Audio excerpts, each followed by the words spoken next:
As we're here talking about some local things, what is the most, I don't know, without divulging any confidentiality, what's the most bizarre and probably the most amazing thing that you've heard as a researcher? Well, this happened to be a case in which Jules was involved as well. And this to me is the most bizarre situation. How much time do we have? We've got some time. We've got 10 minutes. All right. Just under like 8 minutes. Back in 1983. As you can see by the cover. No, not this case. Oh, not this case. No, Okay. Mike and Marie. Oh, okay.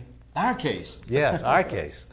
Back in 1983, Jules was informed of a sighting that a woman who lived north of Worcester had. He sent her the Mutual UFO Network reporting forms, waiting for her to return them. She did not return the forms, and so he thought that she was not interested in reporting her case anymore. I did call her and tell her, and she, oh yeah, they're on top of the fridge, I'll send them right out. Yes. And 4 years went by. Right? 4 years went by. Then she wrote Jules a letter saying that she thought maybe there was more going on in her life than just this UFO sighting, and she wanted to be referred to someone who dealt with hypnosis. So Jules called us, I and my colleague Martha Monroe, who was working with me at the time. Well, the couple came down. The woman who had the sighting and her husband came down for a hypnosis session, and I had talked to Jules before they came down, and I asked them. I asked the woman, why didn't you return the sighting reforms to Jules? And she said, oh, I did return them to Jules. Not only that, he came to the house to investigate the sighting. And Jules had never been there. He'd never gotten the sighting forms.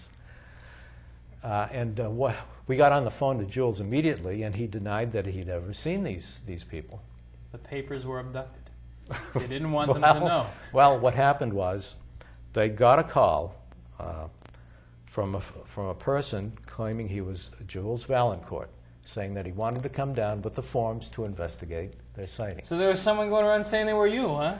Not only that, they had the forms. The forms had somehow been intercepted in the mail. A 6-foot-tall fellow in a gray Mercedes pulled up in the driveway. Well, this is very Bondish, you know? Walked into the house, brushed by the husband, headed for the living room where the wife who had the sighting, and then sat directly across from the wife, just mechanically asking questions and checking them off, and took no longer than 15 or 20 minutes in doing this. Her sighting was only a quarter of a mile down the road. He didn't want to go down the road. He didn't want anything to do with it. He didn't want anything to do with going to the site. All he wanted to do was apparently check off these questions. Then he left the house, got into his Mercedes, and he was gone. And Forever gone? Forever. And they thought, gee, these MUFON guys are really strange. They're giving MUFON a bad name. They're giving MUFON a bad name. Wow. So, one of the hypnosis sessions we had with her involved a reliving of this particular incident, and we hypnotized the husband and the wife independently. Both of them were there. Yes, both of them were there and saw this individual who claimed he was Jules. And the husband is reliving cleaning up the living room. You know, they're going to have a visitor. We've got to get everything cleaned up. And then he says, oh, there he is. He's pulling into the driveway, and he describes this gray Mercedes, and that the fellow comes in the door and very gruffly, brushes by him as if he didn't exist. And then he goes in the living room and sits by his wife, and then he hears in his head, keep out of this. This is none of your business. This unspoken. And then he gets up and he goes into the kitchen. Okay?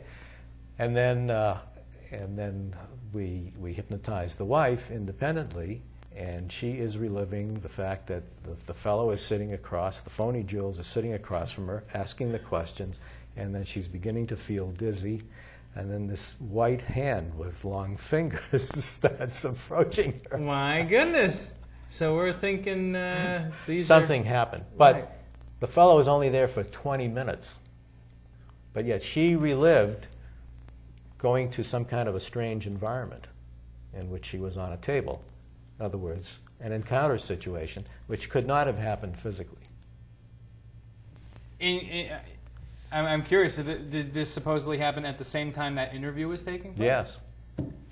Wow, that's... and where were you during this whole mess, Well, when she met me, she was surprised. She says, "You're not tall at all." Have you ever... that's amazing. That's really... That's an amazing case, yes. Have we ever... I mean, That's on our website, by the way. A summary of that case is on our And website. also the husband doesn't want any notoriety in that also because of his job and so forth. Yeah.